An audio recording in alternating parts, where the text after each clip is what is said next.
Good morning, everyone. I think we're all starting to come online now. Welcome to this morning's session on non-faith or unaligned practitioners, a conversation with members. My name is Vicky Gonzalez Burrows, and I am the Vice President of Spiritual Care Australia. And I'll be co-facilitating this session with Reverend Chris Turner, and we'll both introduce ourselves in a second with the support of Richard McMahon, who is our Executive Officer. And just a reminder that we are recording this session to make this available for those who have been unable to attend this moment. Now, I'm in Bulu. I'm here on Whadjuk Noongar Boodja here in Perth, Western Australia. So it's still the morning here for me. And it is at 10 a.m. And so for some of you, it's the afternoon and you've already had a busy day of activity. So just invite you to take a moment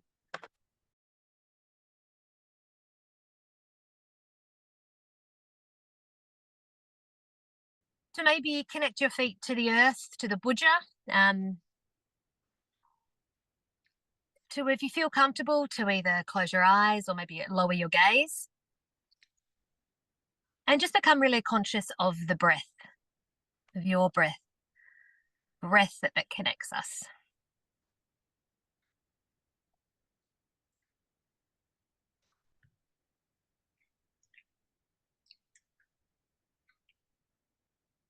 And in this spiritual care week, I acknowledge that I'm gathering here on Whadjuk Noongar Boodja. I pay deep respect to elders, past, present and future. And I recognise that the Spirit has been speaking to Aboriginal and Torres Strait Islander people for thousands of years, that they have a deep stewardship and care for creation, for each other, that stories have been passed down through generations, through dance, through culture, through music, through knowledge, through connection to place, and acknowledge that we have a deep indebtedness to Aboriginal people and much to learn about the spirit of this nation. And here at Spiritual Care Australia, we commit ourselves to the path of reconciliation, of learning, of walking together. And we begin this. And I invite you all who are online at this moment to acknowledge the country that you might be gathering on. But while you do that, if you would maybe say your name, what country you are from, and what maybe sector of the spiritual care community you are either volunteering or working on. And if you have a role, you might want to put that down so we can just see who we have gathered this morning. So we've got over 39 people. So please add to that.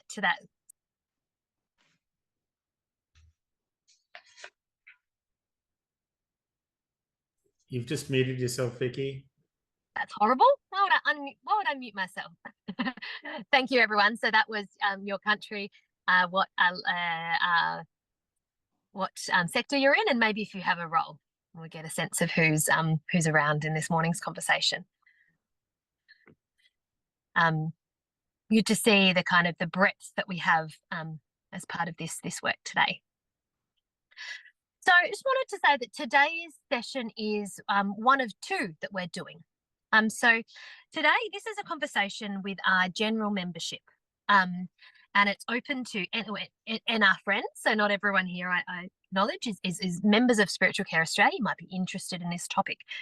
So today is practitioners that and people who may identify as being from a non-faith-based background or an unaffiliated chaplain or spiritual care practitioner themselves.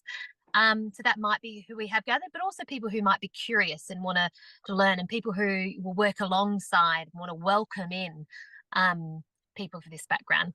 And then tomorrow we actually are having more of a closed community of practice for those people who do identify as part of this community. So for example, myself, I don't identify as that. My background is I am a spiritual care practitioner who has been trained and formed, and my wisdom tradition has been in the Catholic community. Obviously, like all of us, we are tasked to provide spiritual care for people of all different walks, and we can do that, and that's the base of who we are. But that's the wisdom and the community that that I have been trained in. My background is that I have worked in kind of with young people ministry, then moving into prisons and working with people in juvenile detention and our women's prison before I transitioned to working alongside Aboriginal people, hospitals. And today I'm my paid position as I'm the Executive Director of Mission and Ethos at Mercy Care, which is a West Australian based community services provider in the early learning, family community services and aged care. But I'm really passionate about this conversation today, and I just thought I'd allow Chris to introduce himself as well before we kind of go into how we're going to be moving today. Hey everyone, my name's Chris. I am a member of SCA. I was ordained as an interspiritual minister from an interfaith seminary in New York called One Spirit, and that was in 2013. I moved to Australia from New York at that time. I came out here, did some community development work for many years, and then really felt the urge through COVID to get back into spiritual care and ministry, for whatever that means to me. It's a bit different for me. I am a practitioner of a tradition, a religion, goes by different names. My tradition is called Ifa. This is a tradition that is a diasporic tradition from indigenous West African practice. Landed in different places, goes by different names. I say Ifa, some places are Candomblé or Santeria, depends on the geography. So I don't have a large community here, but I do still engage deeply with my practice and by distance with my community at home in New York. Now, I'm a little bit lucky because I still have good standing with my seminary and with someone within the community. I've been able to sort of tick the boxes. Oh, I also have a master's degree. Roles often want you to have some higher level of tertiary education. So I've sort of come around to ticking boxes around employment, and I recognize that I've been privileged and lucky and done a lot of hard work. I've done CPE, and getting through those allowed me to gain some employment. I work as a chaplain in aged care with Uniting Agewell in Victoria and Tasmania. So I work in Melbourne, in Wonderyland. And I've been quite keen on this topic for a while. I've seen from a distance the way that some people can be really face sort of barriers to being endorsed in chaplaincy, especially in America, where they talk a lot about diversity, but even when people do the work for them, they aren't really capable of pulling it through. And so I recognize that this is something not just for somebody in my position, but many, many, many faces of how that might look for people. You might come from a humanist background. You might be somebody who's doing 12-step spirituality. You might not have an organization. You might not have a tradition, but the world needs more spiritual care. And so SCA recognizes that, and the SCA has a framework and credentialing that is meant to support spiritual care practitioners and give them like real authenticity and power, and enables them to be in the workforce. But hopefully we're also recognizing today that we've got a full room, but there could be more people here. There's a real need to find good people. And what I acknowledge is that there are people who feel that they won't be able to ever join us. And that's a shame.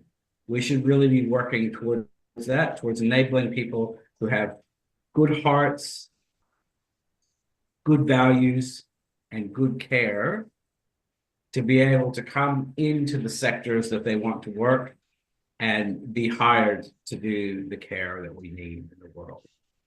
So that's an introduction from me. Thank you very much. Thanks, Chris. And this workshop and this kind of conversation has emerged from members like Chris and others. And we recognise that the landscape of spiritual care is changing as diverse, just as much as the landscape of the spiritual and religious and cultural backgrounds of Australians is changing. So therefore is the workforce. And as we grow and change and we look at our capabilities and our professional movement, we need to be ensuring that we are an inclusive place, but holding to our standards of our best practice. How can we be inclusive and recognise that this is potentially this has been an issue that has been influenced or may be developed in some way quite strongly by some of the mainstream religious traditions that have some strong pathways for training and chaplaincy. And even in my own tradition, we're still creating our own pathway of every role I have been in. Apart from my previous role, in all my chaplain roles, I was following after a priest or a sister. And so we've had to do some significant work in our community in building and showing that this is a profession, that there's training and that you don't need to, you can be a layperson in this community, in my work. But also, if I am, as Chris was saying, if I'm someone who doesn't come from one of those mainstream, where do we go? So we began this conversation at our conference last year. Of course, it's been happening in other ways, but formally at our conference, so not last year, in July this year in Sydney, we held 2 workshops with our members to explore what are some questions that we need to consider? What does SCA need to be aware of? What do we need to focus on if we are going to explore ways that people who might not be coming from some of those mainstream and major religions, that there is a pathway to be becoming a credentialed spiritual care practitioner, and that this community would welcome you in. There are some great conversations. We've got some great information to and feedback. And one of those things that led to was we did have our first community of practice early this month with people from that community. And there's some conversations that will be continuing. But what we want to do today is, obviously it's hard in a large group. This is quite a kind of an important conversation for us to flesh out together and to get feedback from. Is we're going to go into some small breakout groups, and we've got 3 questions that we have actually been exploring at the conference, that we've been exploring in the initial community practice, and we want to do in today's conversation. So those 3 questions, you're going to be split into groups, maximum of 5. You're going to be asked, what do you think are important questions for Spiritual Care Australia to be exploring in regards to non-faith-based or non-mainstream spiritual care practitioners? And so what do you think are important questions that we need to be considering? And then the other is, what are the skill sets and frameworks that a spiritual care practitioner needs to be grounded in so they can carry out their role, no matter what one's background is? What are those skill sets and frameworks? And then, do you have any ideas for Spiritual Care Australia, how we can better support non-faith-based or non-mainstream spiritual care practitioners? So we're going to move into those groups. So if I look at the time now, it's 10:14. We're going to come back at 10:30. So if you don't want to be part of that kind of small group kind of conversation, come back online at 10:30, and we'll be hearing kind of from some of those conversations. The questions were just put into the chat, so you can see what those questions were. Great. As we move into this, and I just want to put up at the front, we recognise, if we've got, you might want to introduce yourself, who you are, where you're from, and frame, particularly if there is someone from your if there's someone who identifies from a non-mainstream tradition, you've got someone in your small group, maybe try and prioritise their voice being heard in this space. Of course, all of us are welcome to share. So we're going to split into these groups. And come back then at 10:30. So if you're not comfortable discussing in this small group, take a moment to pause and then come back at 10:30. But we're going to be moving into our small groups now. Welcome back, everyone. I hope that was fruitful and enlivening conversation for you. we'd like to go around a bit and maybe have a spokesperson from each breakout room just give some feedback on what you've heard, what was important. We know there's a bit of overlap in those questions. It's really important, really, just to hear what are your thoughts on the challenges and opportunities around this area. And I'll kick it off. I have a nice small group, but very thoughtful feedback. So some of the things that came up were the importance of understanding qualifications. Qualifications for a lot of people without a particular traditional faith background might be across the board, and how are those recognized and endorsed. Understanding, I think this is particularly insightful, but possibly a bit more nuanced, which is understanding where the person comes from, what are their views and values, given that we work often in isolation. We're not monitored closely on a regular basis. Ideally, we'll have supervision and we'll have a manager, but often we're doing the work by ourselves. Having a bit of lived experience can be important. Thinking about the differences between faith, practice, and belief. If there are differences, where do those lie, and who uses that language and why or why not? Naming the roles, also important. It's a big consideration for lots of organizations, can be quite confronting for some and opening for others. One of our people was a manager and talking about things like levels of award.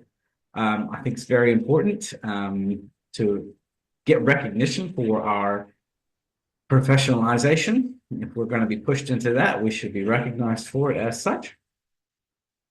Thinking about power dynamics that go within organizations. So, for example, working in Catholic organizations and wanting people of different backgrounds, what happens when somebody who is a priest is hired compared to somebody else? So what does that do, not only to, on one-on-one basis, but within the team itself?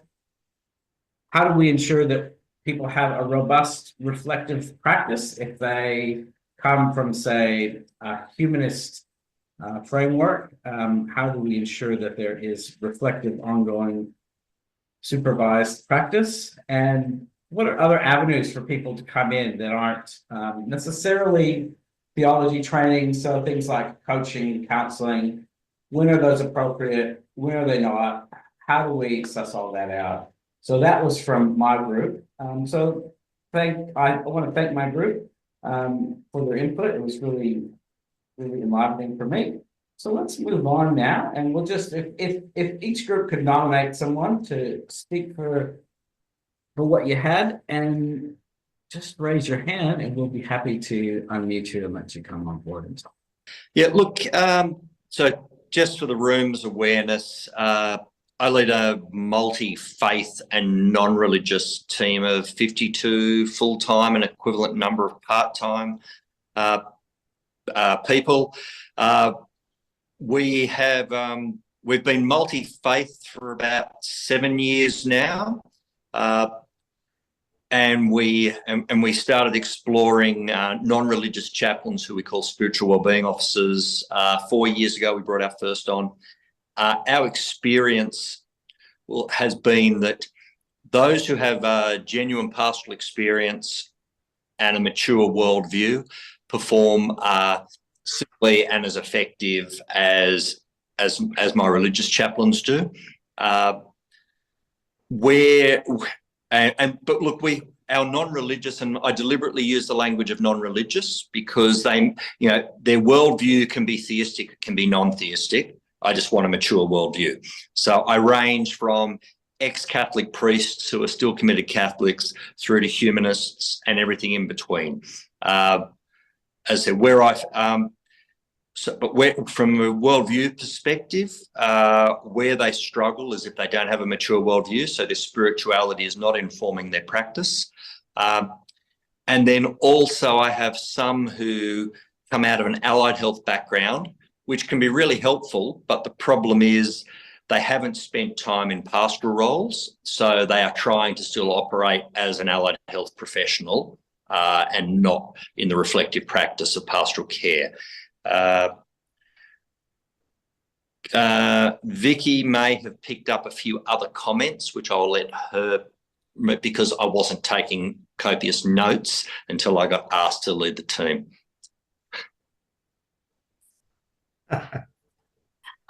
Andrew spoke about and everyone in the group spoke about reflective practice, the importance of supervised and reflective practice, and what that exists. That was a good part of our conversation. And where was the summary I had? What does your supervised practice look like? And the ability for people to be able to articulate their own informed worldview, their spiritual well-being practice, and how that helps them to journey with people of different spiritual worldviews and their own, and journey with others.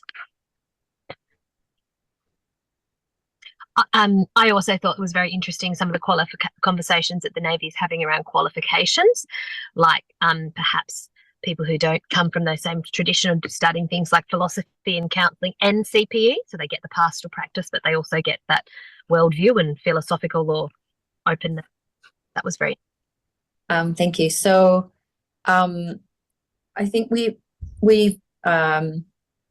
reflected similarly to the previous groups. One thing that we did talk about was that challenge and the complexity with everyone's varied backgrounds and skills of how we can be accredited members, so not simply members of SCA, but accredited without the endorsement of a particular faith-based training or other organizations training.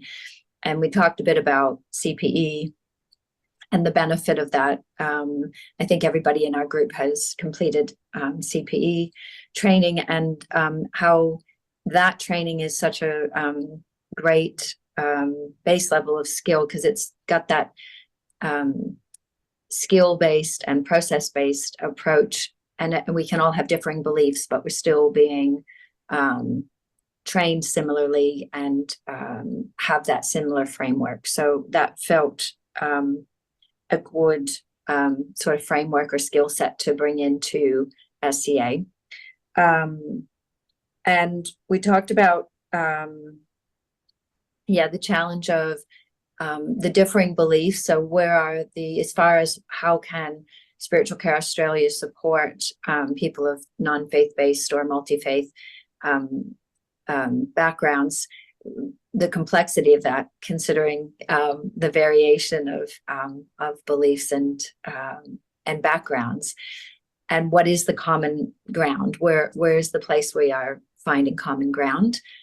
And really in that practice of listening and being present to people, no matter what our beliefs are, but how we support others in those various ways.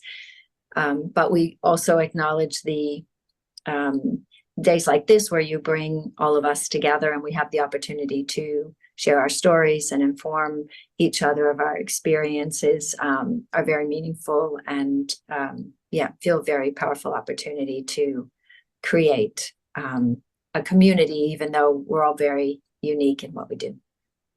That's great. Community in difference. Christine, thanks for that. Yeah, thank you. So there are 4 of us in this room. We're all pastoral care practitioners at Calvary Adelaide. We had Michelle Morgan from Melbourne and Jenny, sorry Jenny, didn't get your surname, who's a spiritual art therapy supervisor.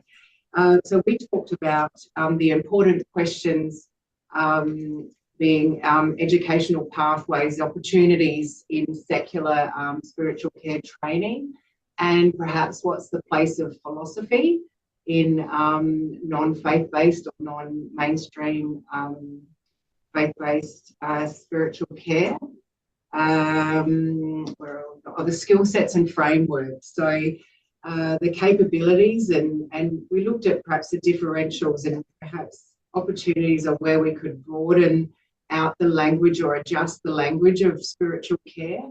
And as far as a framework, a value-based or ethics-based, like a foundational framework there that could be fleshed out, that's inclusive. How can SCA support? Perhaps in raising awareness to broaden out and perhaps devise a more inclusive way to define spiritual care. Did you guys have anything? Hello there. From sunny Tamworth. It's 30 degrees outside.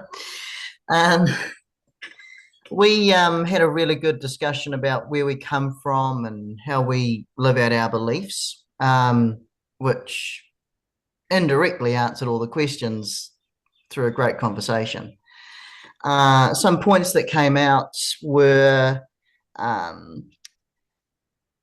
looking at the second question about some of the skills and sets and frameworks, an understanding of all human unity of life, that sense of connectedness, I suppose you'd call it, and how that can look different when people come from different perspectives. There's being able to talk non-judgmentally and have an open listening ear, being an important skill or framework. We also talked about the importance of language, how spiritual language can sometimes be quite restrictive, and sometimes we need to find a way to embrace a wider spectrum of language to be more inclusive. It's something that we bring from something that isn't necessarily a traditional base of spirituality. If we've got a bit more time, if anyone wants to speak for themselves, you're welcome to do that as well. One thing we did discuss was how we are all spiritual beings having a human experience. Thank you, everybody. And if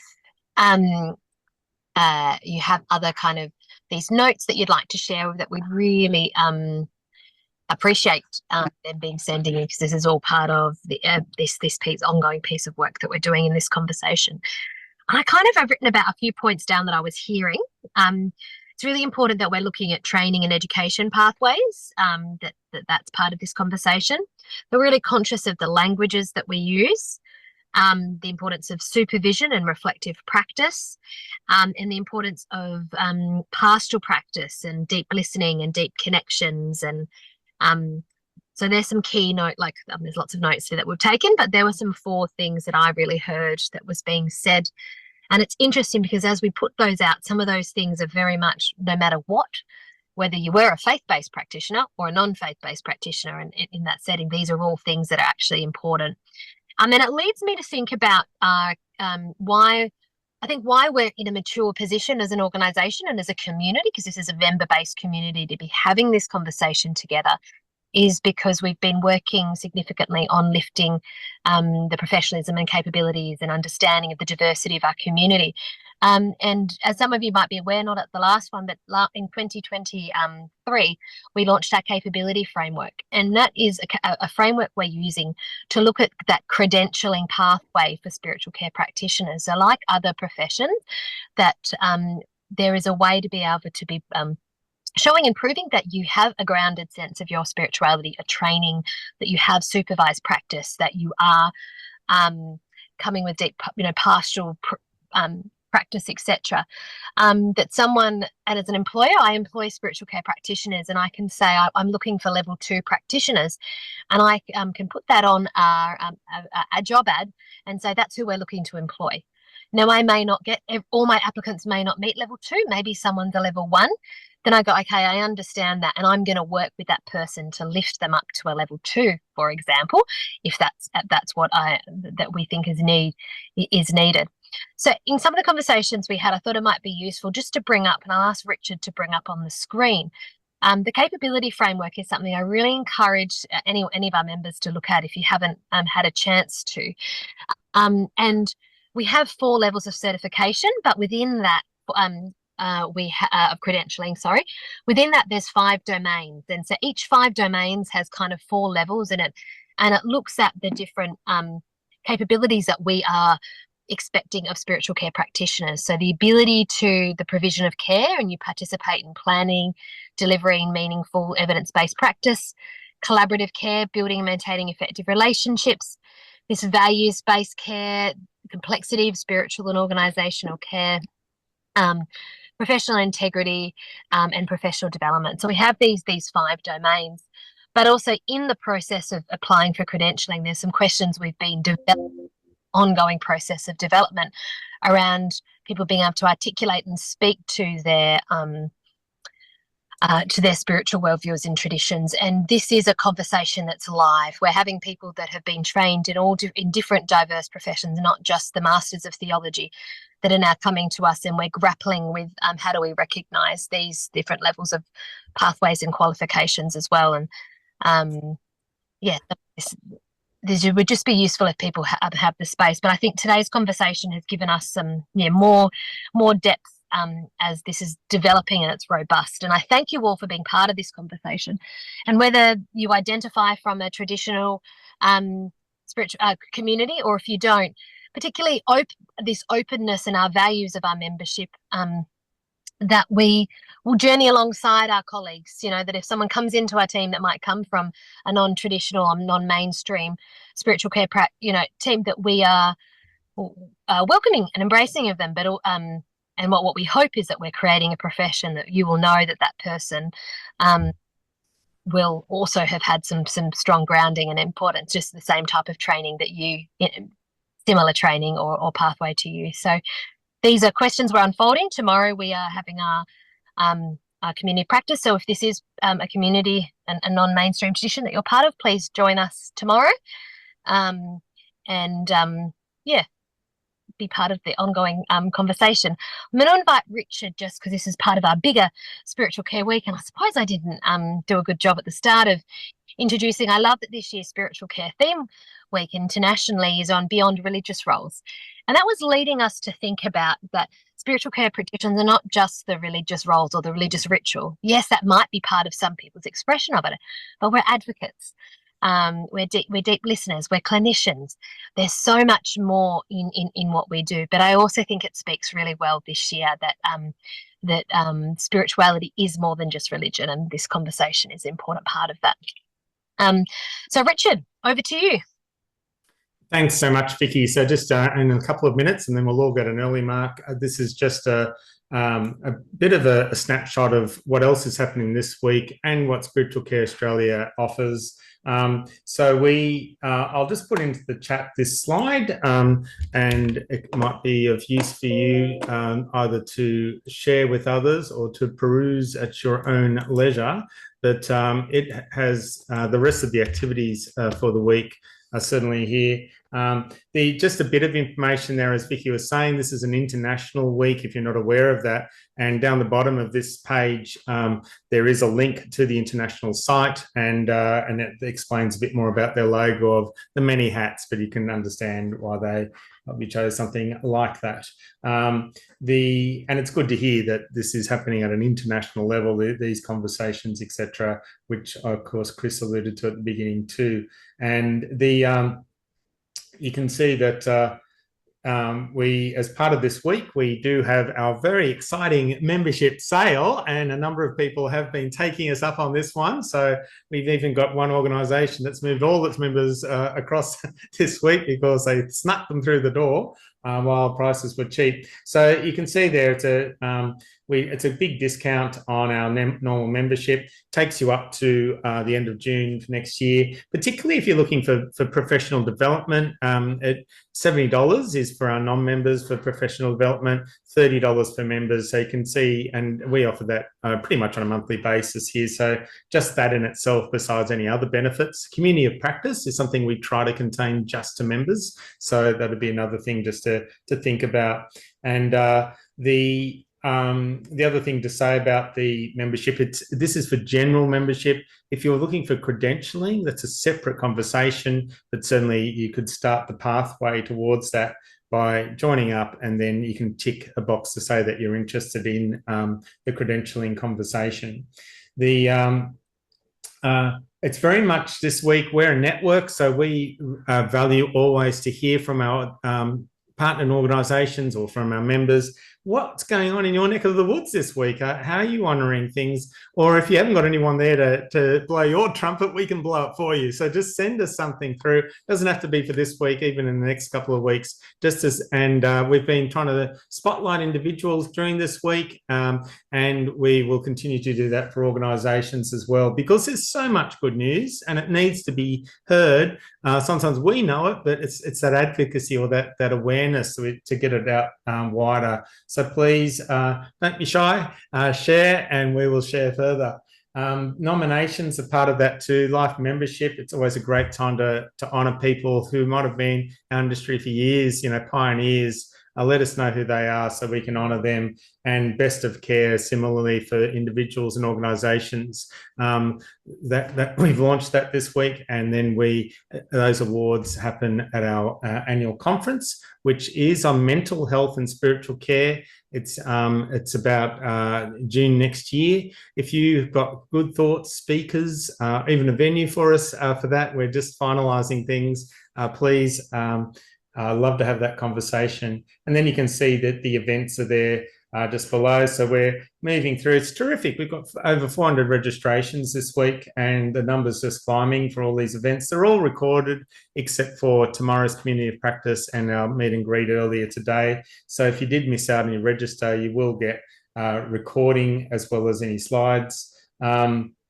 The slide that Vicky put up, we can put into maybe the chat before I finish. If you stay on, I'll put the link. I just can't do two things at once, but I'll put the link to the capabilities framework in the chat just before when we're finishing. And but you can see here that for the rest of the week, we've already talked about that Community of Practice. But then if you're wanting another presentation, come along to Kate Bradford tomorrow afternoon. She did something similar a couple of years ago. It was one of our favourite PDs.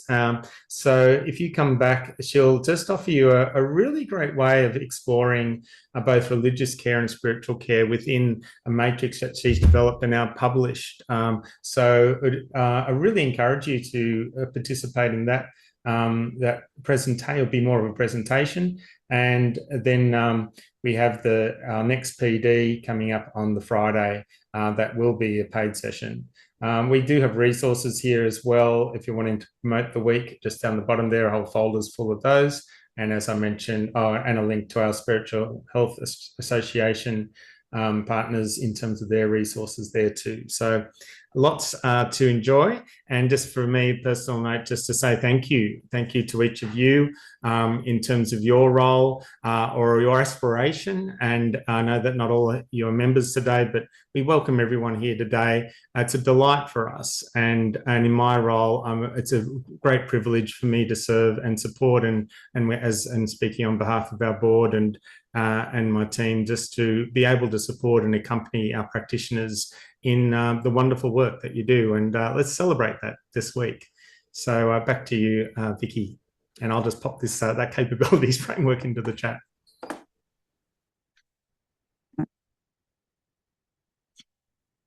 Thank you, everyone, for being part of today's conversation. Is a commitment that we have as a board of SCA to be an inclusive organisation, to be a professional organisation, and to be building on the beauty that spiritual and pastoral care people have been providing in our community for many generations, and we want to ensure that continues. So thanks for all the part that you play in it, and we wish you a wonderful rest of your day. Bye.